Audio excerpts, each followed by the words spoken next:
Edison, FL Studio's powerful audio editor that's used by thousands of producers across the world. But if you're like me, it's easy to get a surface level understanding of Edison and just move on with producing the rest of your beat. That's how easy it is to use, unlike editing audio and other DAWs. Today, I'm going to give you the 5 things you didn't know that you can do in Edison. You're going to be able to use these tips the next time you cook up a beat, and it's going to save you time and energy. You ready? Let's get into it.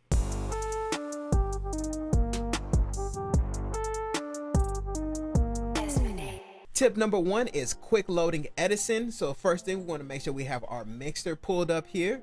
Then we're going to select any track we'd like. Now, on our keyboard, we're going to hit Command E, and that's if we're on Mac. If we're on PC, we're going to be using Control E. That's going to go ahead and quick load Edison in edit mode right here. So now if you have any type of loop that you want to go ahead and chop, all you got to do is drag and drop it in.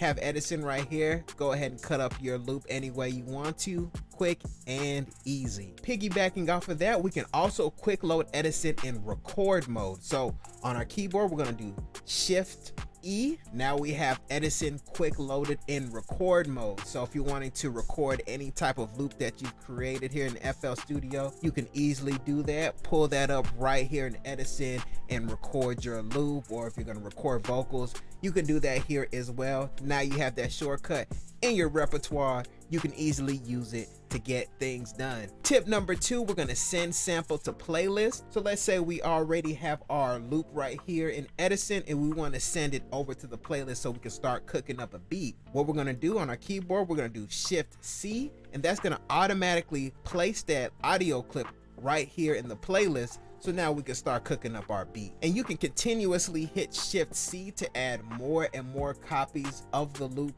right here into your playlist.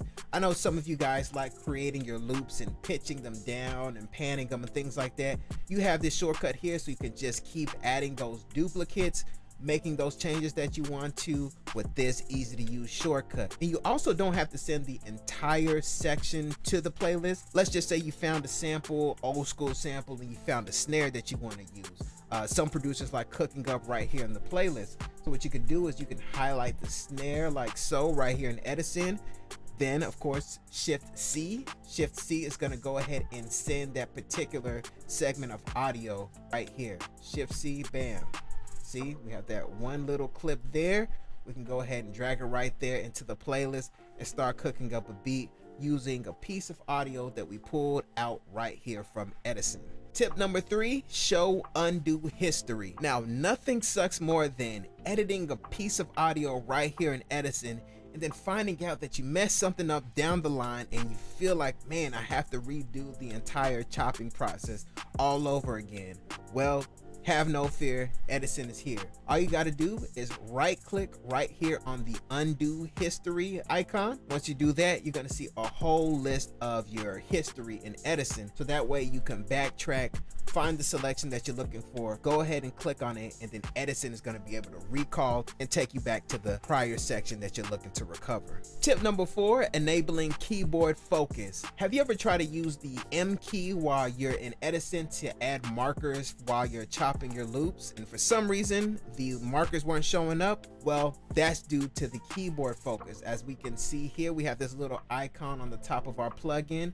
We can go ahead and click on it to deactivate it. We see it's in that light gray color, and if we click on it, it's activated. So let's say we're here in Edison, we're wanting to make our chops, we want to add our markers. We can just go ahead and hit M, go ahead and create that marker. But if we deactivate the keyboard focus and we hit M, that's not giving us what we're looking for. So whenever you're using Edison, make sure that you're highlighting and activating the keyboard focus so that way you can continue through and make those chops to your sample or loop and you don't get confused or frustrated. I've been there a few times and I want to go ahead and share this gem with you so you don't get mixed up in the process. Tip number 5, using Edison's declipper. Now, let's say you have a recording artist who recorded the vocals way too hot and you get that nasty distortion sound in the vocals and you want to do something to clean it up. Well, Edison actually has a declipping feature. So let's go ahead and click right here on the toothbrush icon, which is to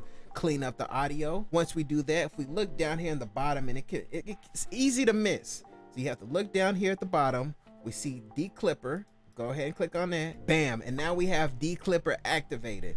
It's hard to find, it's kind of hidden. And we also have a feature here with declipper for vocals. So you can actually select a vocal specific algorithm to help you clean up those vocals to get rid of those nasty distorted sounds. So instead of reaching for an expensive third-party plugin that could run you a whole lot of money and has a whole lot of hype on the internet, you never know what kind of results you can get right here in FL Studio. So I hope you enjoyed this video. If you did, make sure you leave a comment, FL Gang, down below. I want to know that these videos are actually valuable to you and that you want me to continue making them. If so, make that comment. Hey, I'm Desmond A.